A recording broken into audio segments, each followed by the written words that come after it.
نام جاوید وطن، صبح امید وطن، جلوه کن در آسمان همچو مهر جاودان.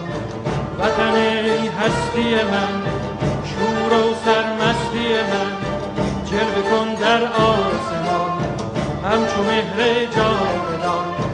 بشنو سوز سخنم که هم آواز تو منم، همه جان و تنم وطنم وطنم وطنم وطنم. بشنو سوز سخنم که نواگر این چمنم، همه جان و تنم وطنم وطنم وطنم وطنم. همه با یک نام و نشان به تفاوت هر رنگ و زبان، همه با یک نام و نشان به تفاوت هر رنگ و زبان.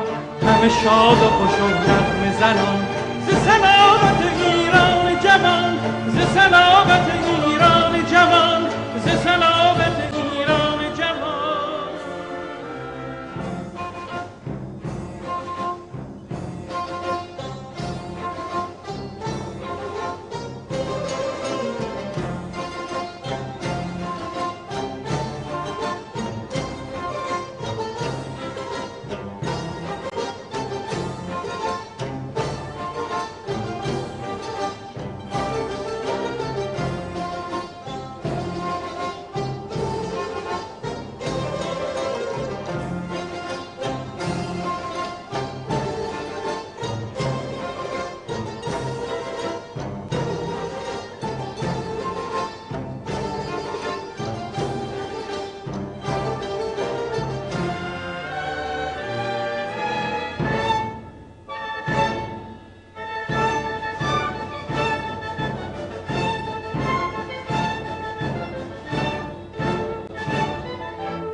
بشنو سوز سخنم که هم آواز تو منم، همه جان و تنم وطنم وطنم وطنم وطنم.